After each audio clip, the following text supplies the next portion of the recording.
On the morning of March 24th, 2025, did you receive any calls from either Ariel or the defendant? I did. Okay. And which was it? From the defendant. Who contacted who? Defendant contacted me. What type of call was it? A FaceTime call. When you say FaceTime call, is that on the Apple iPhone? Correct. Was this call a FaceTime voice call or a FaceTime video call? FaceTime video call. How many times or how many calls were there from the defendant to you on March 24th, 2025? 2. And what times were the 2 calls at? I couldn't recall exactly. Did you provide a statement to a Maui detective I did. regarding this incident? Okay, regarding those calls? Yes. And in that statement, did you tell the detective what time those calls were? Yes, I did. Would seeing that statement help you refresh your recollection as to when those 2 calls were? It would. Okay. I'll pull a page number here.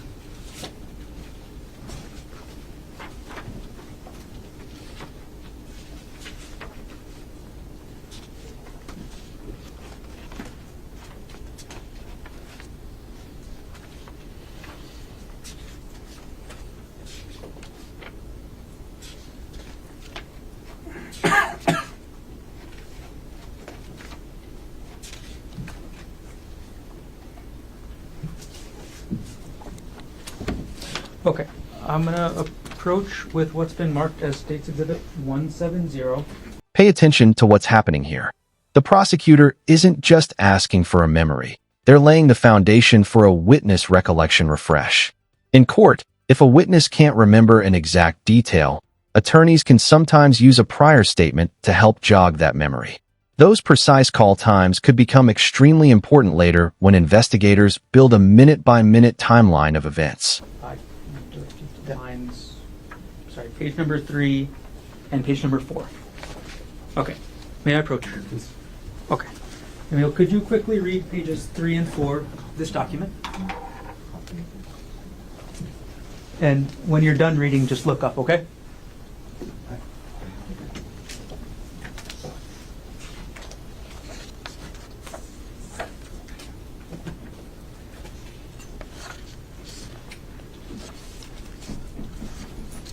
Okay.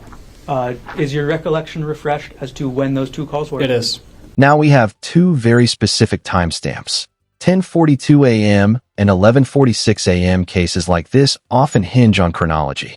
Every call, text, and movement can either support or contradict a narrative. Keep those times in mind. They're about to become the backbone of this testimony. Okay, I'm going to retrieve the exhibit, and I'm going to ask you the same question again, okay? All right, I'm going to retrieve Exhibit 170 from you. Okay, and Emil, what time were those 2 video FaceTime calls on March 24th, 2025? The first one was at 10:42 a.m. and the second one was at 11:46 a.m. Okay. I'm going to ask you about the call from 10:42 a.m. first, okay? All right. Where were you when you got the FaceTime video call at 10:42 a.m.? At home. That's the same address we talked about earlier. Correct. What did you see on the other side of the screen when you picked up that call? I saw the defendant. Can you describe the defendant as you saw him on that call? Wearing sunglasses, dry fit shirt. That's all I saw. Did you see the area that the defendant was in? Outside. And did the defendant tell you anything during that call?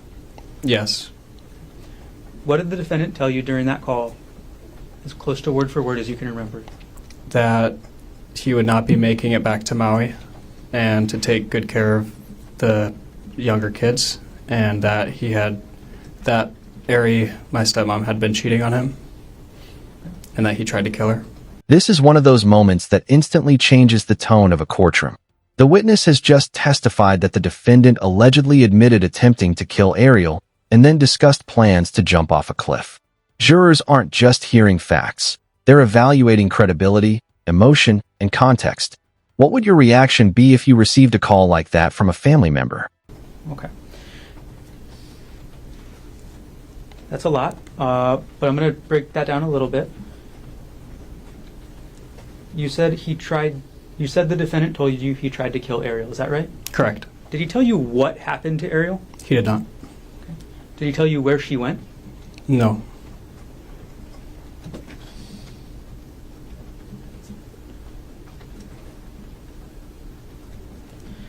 Did the defendant tell you why he tried to kill Ariel? No. During this 10:42 a.m. call, did the defendant tell you anything about what he planned to do next? During that call, the next plan that he said was to jump off the cliff. And how did you react to hearing that? Told him not to. How did you react to the defendant telling you he tried to kill Ariel? I don't remember what I said. Do you recall what the defendant told you after he said he tried to kill Ariel?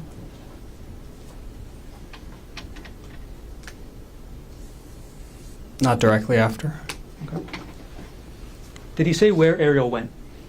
No, just Notice how the prosecutor pauses and summarizes the testimony. That's not accidental. By repeating the key statements, attempted killing, alleged infidelity, plans to jump, and the comment about blood, the attorney is reinforcing the record and making sure the jury clearly understands the witness's account before moving forward. away. What did he say about Ariel and away? He said that she had gotten away, and that was all I heard about her location.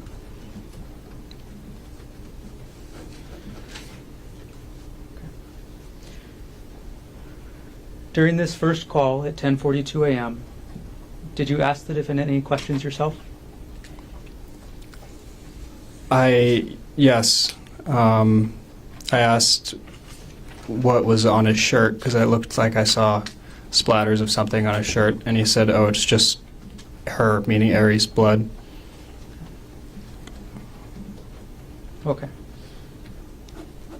So far you've told us that the defendant told you he tried to kill Ariel, that Ariel got away, that Ariel was cheating on him, that he planned to jump, and that the blood on the shirt he's told you was Ariel's. Is that right? Correct. Okay, did I miss anything so far? No. Okay. Did he tell you anything else during this call at 10:42 a.m.? No. All right. So Emil, after you get this FaceTime call and after the defendant tells you these things, what did you do? I went over to my grandparents' house, which is Ariel's parents. The witness's actions immediately after the first call are significant. Rather than keeping the information to himself, he says he told multiple people and later spoke with police. Prosecutors often highlight these early disclosures because they can help show consistency in a witness's story over time. Okay. Walked over to their house, told them what had happened. How far away is your grandparents' house away from the Pu'uehu place address you mentioned earlier? It's like a minute or so walk. And could you tell us your grandparents' names? Judith and Peter Mast. Which of your grandparents did you tell about the call first? They were both there, so both of them. What happened after you told Judith and Peter Mast about this 10:42 a.m. call? The next notable thing is they received a phone call from, I believe it was Queens Hospital, one of the hospitals here. Later on that day, did you tell anybody else what the defendant told you? My mom, Who's your mom?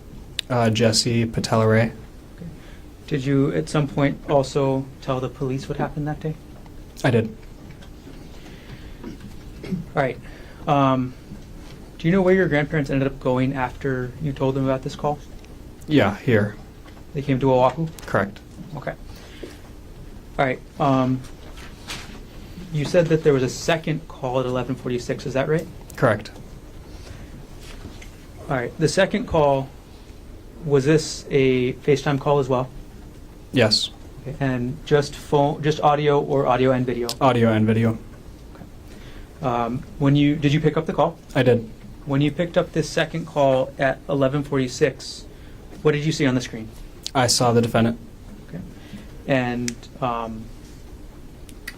can you describe any background that you saw on the scene, if you remember?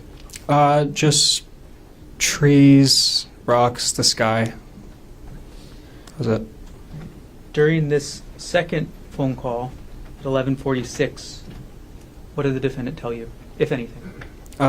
He asked me if I had told anybody, and I said yes, and I told him who I had told. And then he said that he was just going to jump, and said that a couple times. Okay. To be super exact here, Emil, who did you tell the defendant that you told? I told the that I told my grandparents and my mother. Okay. So you told them that you told Peter, Judy, and Jesse. Correct. Okay. So after the defendant told you he was going to jump a couple times during the second call, how did you respond?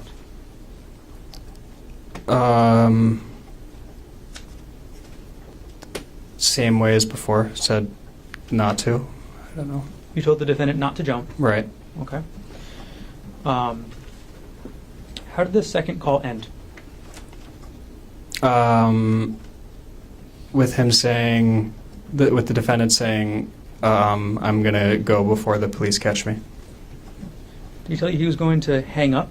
As this testimony wraps up, the prosecution has established a key point. According to the witness, both FaceTime calls were initiated by the defendant. That detail may seem small, but it can be legally important because it speaks to who initiated the communication and under what circumstances. The bigger question for jurors becomes, how much weight should they give to these alleged statements, and how do they fit with the rest of the evidence in the case? Do you remember that? I'm sorry. Objection leading. Sustained. Bad question, anyway. All right.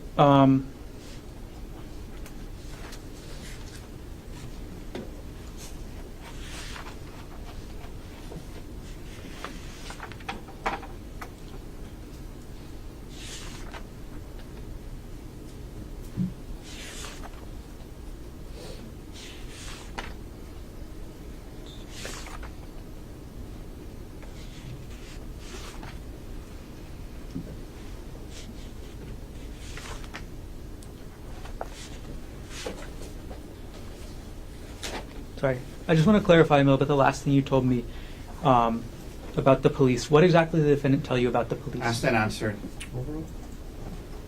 Could you clarify what the defendant told you about the police? That he was, that the police was looking for him. He didn't want to be found.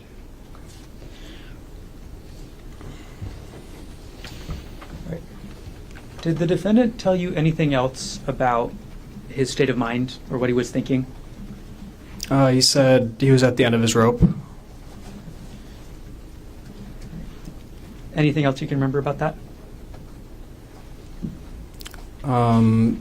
Thought about suicide for the last couple months leading, or for the months leading to the 24th of.